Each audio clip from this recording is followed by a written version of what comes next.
Therefore, any of those questions would have to be directed toward Transportation Safety Board.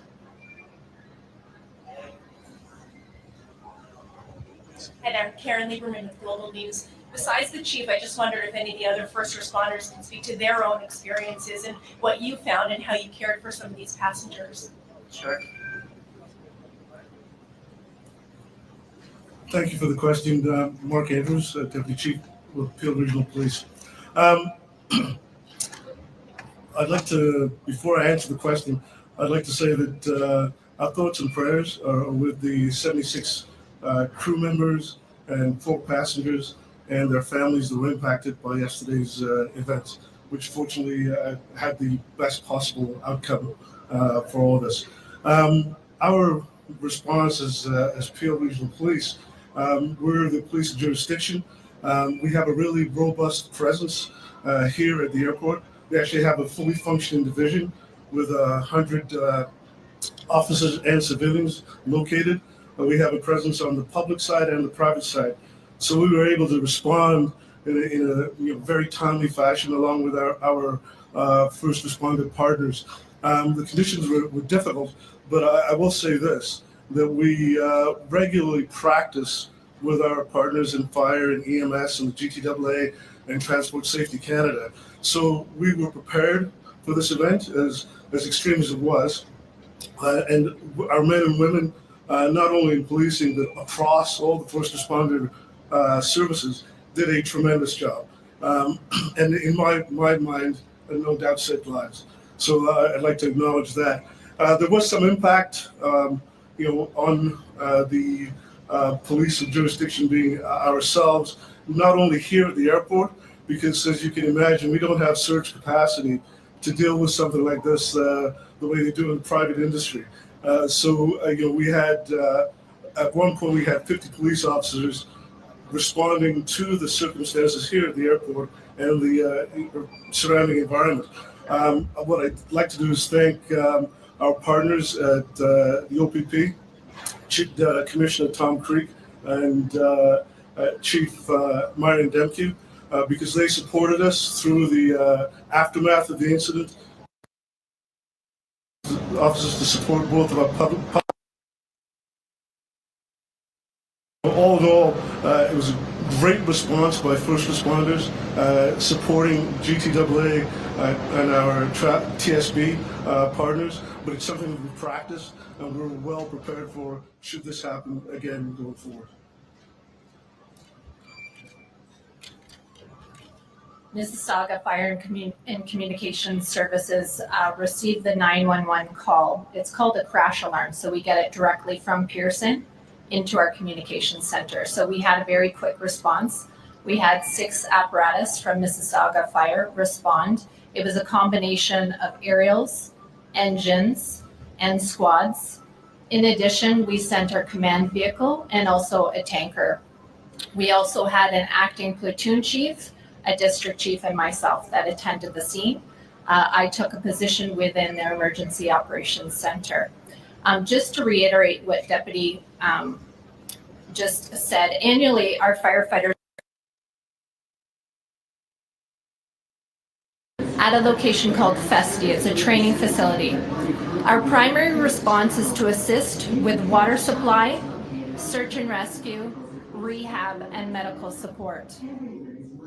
The Mississauga Fire and Emergency Services and Mississauga Office of Emergency Management participates in 2 annual emergency exercises that are held at Toronto Pearson International Airport each year, including a high-level tabletop command exercise and a full-scale boots-on-the-ground emergency exercise. In addition to the exercises conducted each year at Toronto Pearson International Airport, the City of Mississauga conducts its own functional emergency exercise, and we did that in 2021, examining an aircraft accident occurring within the City of Mississauga. This exercise included partners from various organizations, including those represented in the exercises held here regularly at Pearson. The Mississauga Fire and Emergency Services and OEM provides emergency management training to regional partners from various organizations who may be involved in the response to an aircraft accident, amongst other emergencies. The Mississauga Office of Emergency Management can also serve as a conduit between the city and the Provincial Emergency Operations Center if provincial-wide coordination for the response and recovery of community impacts during an emergency is required.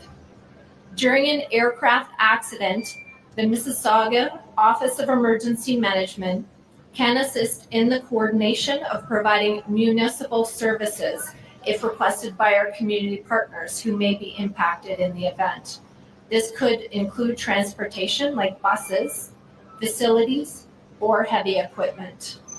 The City of Mississauga has developed its own aircraft accident emergency plan, which conforms with and operates in conjunction to the Airport Emergency Plan developed by the Greater Toronto Airport Authority. Thanks. That was a fulsome response. I just also wondered if anyone can speak to the nature of some of the injuries.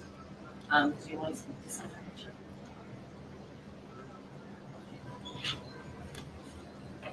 Good afternoon. My name is Corey Tkach. I'm a Commander of Operations within Peel Regional Paramedic Services. So upon our arrival of the crash site, our staff were faced with a multitude of different injuries, mainly stemming from back sprains, head injuries, anxiety, some headaches, nausea and vomiting due to the fuel exposure. So those are the common sort of injuries that we had come across. Any more questions? Please, Matt Hamidi, Canadian Press. Just want to follow up on this rescue effort. Can you please provide some details on the timeline? How long did you, paramedics and firefighters did it take for them to get to the airplane, and how long did it take for them to evacuate the airplane? Okay, Todd, you want to take that? Yeah, the response from Toronto Pearson Fire Emergency Services was minutes. Because there was an active investigation, we won't be able to provide the details, but it was a very quick response from Fire Emergency Services as well as our response partners that just spoke. Can you please also comment on the role that flight attendants played in evacuating the airplane? We saw some videos on social media where basically doing their job, helping passengers get off the plane. Can you please comment on their role in this? Sure, absolutely. We train for such events. We're very well prepared and trained, and the firefighters responded textbook. They were able to knock down the fire. They're able to assist the passengers getting off the plane and then performing triage and then response to the hospitals. Next question. Hi, I'm Alex Miller with Scripps News. I know you can't confirm what you saw on the runway, but can you confirm that the runway had been coded as fives across the board as a wet runway for the pilots, which is a runway with light snow or slush?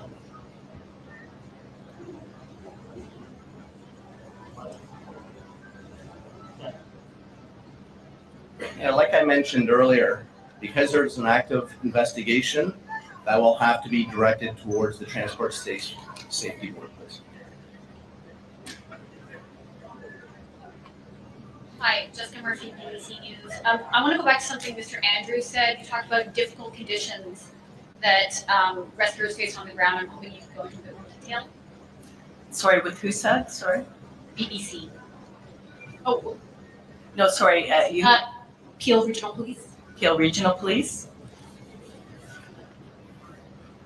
Thank you for that question. The conditions that I was speaking of is the environmental conditions, the cold, the wind, the fact that we were still having the occasional snow, but those conditions again that we're used to working in as first responders, and our people along with the other first responders did a tremendous job of responding in those conditions. It's part of the environment that we operate in. Megan Fitzpatrick from CBC News. Can you tell us about the child that was airlifted to Sick Kids? Do we know if the child was on somebody's lap or buckled in? What can you tell us about the nature of their injuries? No, we don't. I'm sorry. Don't know if the child Do was not on a know. lap. No, we don't have those details. Can you give us an age range of the passengers on the plane? We don't have that either. I would direct that to Delta. We're going to take 2 more questions. Okay. And just one more, of the 2 that are in hospital, is one of them the child? We're not sure either. A question for fire. Flammable is it? How much time did that give you to payment? Okay. Okay. It's on the agenda. Yes. Upon arrival, there was jet fuel and there was flames.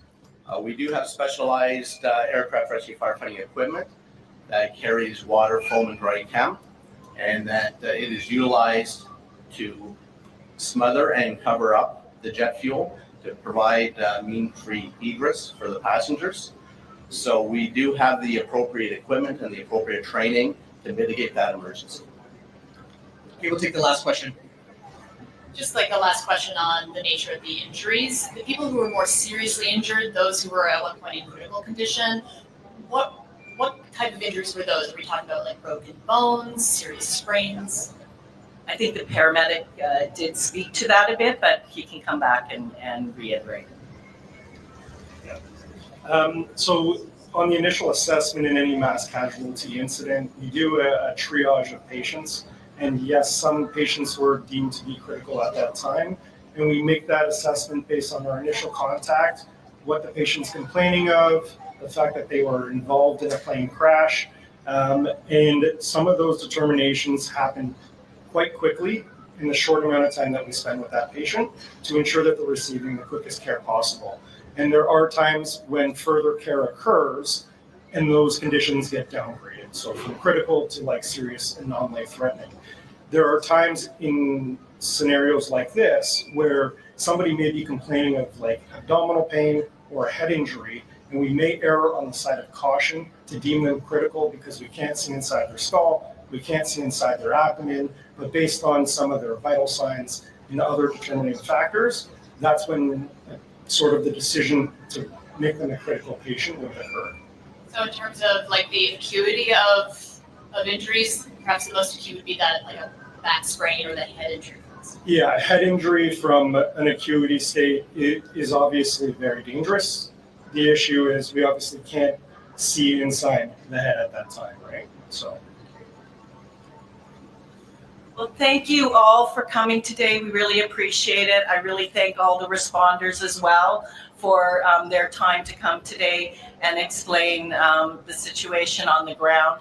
We will continue to give more updates on operations, Toronto Pearson, but from this going forward now, it is an active investigation, and we can expect hopefully to hear some news from the investigators. Thank you.